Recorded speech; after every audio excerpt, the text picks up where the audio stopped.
Let me ask you, which type of people do you think causes the most harm for humanity? When you would ask me, I would argue for evil people. People who intentionally harm others for a personal gain. However, Carlo Cipolla, a 20th century economist and professor, argues in his book The Basic Laws of Human Stupidity that stupid people are the most dangerous people. He created, so to speak, 5 basic laws of human stupidity to detect, know, and thus possibly neutralize one of the most powerful dark forces, which we will explore in this video. To detect stupidity in others, or even possibly in ourselves, we will build up slowly this graph. With the help of the graph, we can categorize and make more sense of actions and behaviors. And just one more thing, stupidity in our case has not so much to do with intelligence or IQ, but more on that later. Starting from the beginning, why should we even care in the first place about stupidity? Why does Cipolla call the group of stupid people one of the most powerful dark forces? This group of stupid people is much more powerful than the mafia, or the military-industrial complex, or international communism. It is an unorganized, unchartered group which has no chief, no president, no bylaws, and yet manages to operate in perfect unison, as if guided by an invisible hand, in such a way that the activity of each member powerfully contributes to strengthen and amplify the effectiveness of the activity of all other members, bringing it down to a more personal, day-to-day level. Our daily life is mostly made of cases in which we lose money, and/or time, and/or energy, and/or appetite, cheerfulness and good health because of the improbable action of some preposterous creature who has nothing to gain, and indeed gains nothing, from causing us embarrassment, difficulties or harm. A stupid person is someone who causes us harm, while at the same time getting nothing in return from it. Now, let's delve deeper into understanding stupidity based on Cipolla's 5 basic laws of human stupidity, while at the same time or simultaneously build up this graph to determine if another person or we acts stupid. Always and inevitably, everyone underestimates the number of stupid individuals in circulation. Since we will underestimate the number of stupid people, we first can't give it a numerical number, and second can't give a specific percentage. The symbol for the fraction of stupid people in a population will be sigma.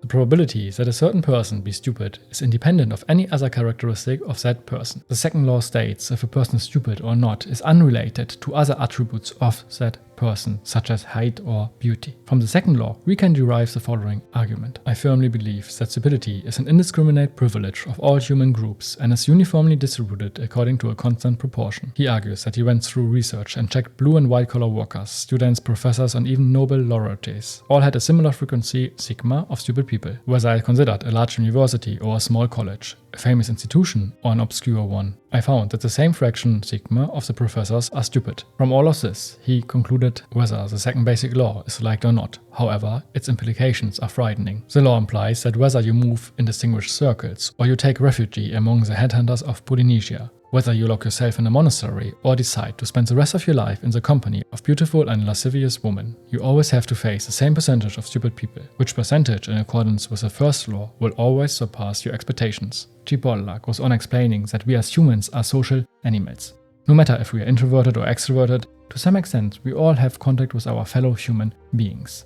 Even if we have no contact at all with another human being, we affect them. As Mr. Cipolla writes, what I could have done for an individual or a group but did not do is an opportunity cost. The whole point is that we have a balance with our fellow human beings, like in our bank account. And this we can show in a graph. The x-axis is our gain or loss. The y-axis, another person's gain or loss. Plus shows the gain, minus shows the loss. This gain or loss could be money, stress, emotion, etc. According to Cipolla, there is a rule of fairness we have to mention here.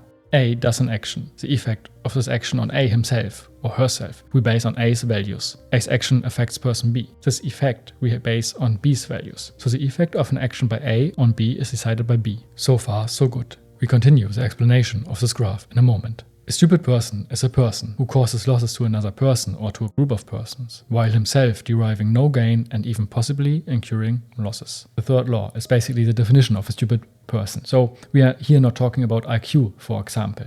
Remember the second law, that stupidity is independent of any other characteristics, and in this case it's even independent of the characteristics of high or low IQ. With the third law, we can define the 4 areas of the graph. So the stupid person is one who causes a loss to others, while himself deriving nothing or a loss. The helpless is a person who causes gains for others, while himself deriving nothing or a loss. The intelligent is a person who causes gains for others, while himself also deriving a gain. The bandit is a person who causes losses for others while himself deriving a gain. Our actions are not falling always in one area. Most people do not act consistently. Under certain circumstances, a given person acts intelligently, and under different circumstances, the same person will act helplessly. The only important exception to the rule is represented by the stupid people who normally show a strong proclivity toward perfect consistency in all fields of human endeavors.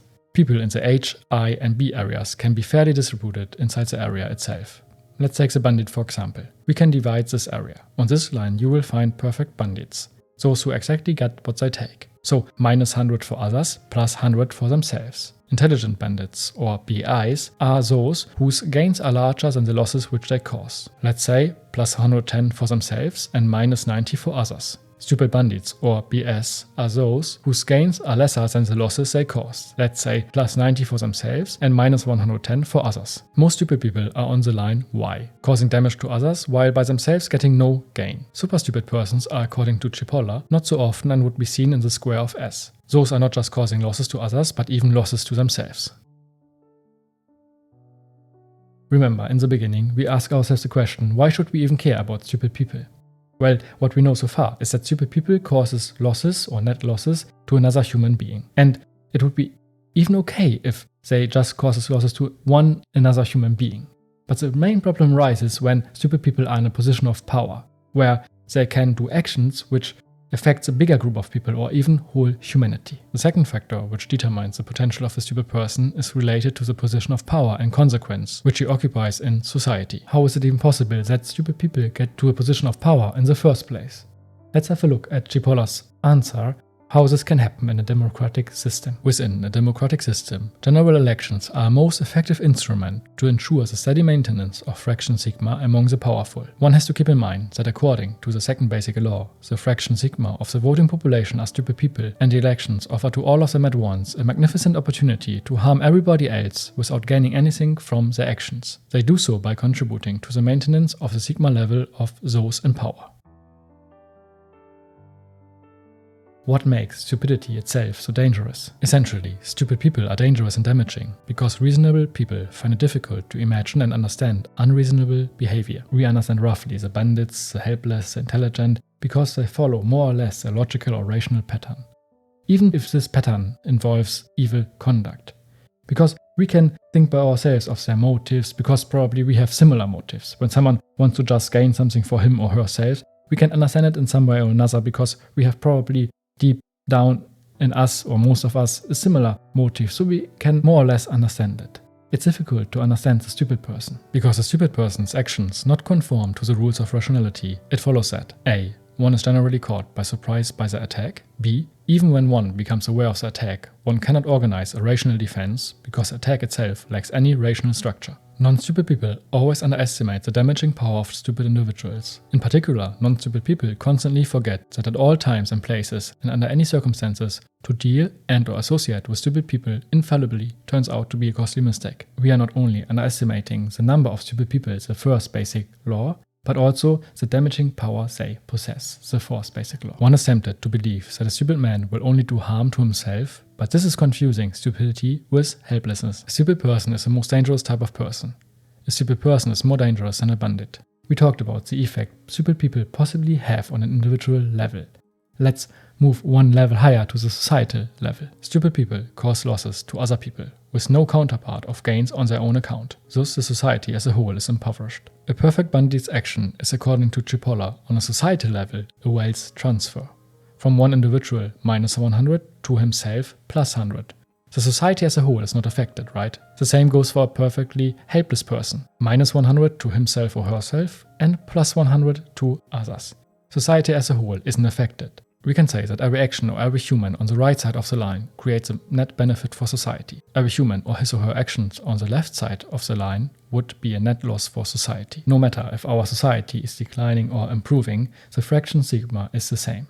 So what then is the difference between a declining and improving society? The difference between the two societies is that in the society which performs poorly, A. The stupid members of the society are allowed by the other members to behave more active and take more actions. B. There is a change in the composition of the non-stupid section with a relative decline of populations of areas I, HI, BI and a proportional increase of populations of areas HS and BS. To show that graphically, in a poorly performing society, the red area is likely increasing, while the green area is likely to decrease. The red area increasing means a net loss for society, plus less gains for society because the green area is decreasing. So overall, the society is decreasing. Those mentioned basic laws of human stupidity are of course just a model.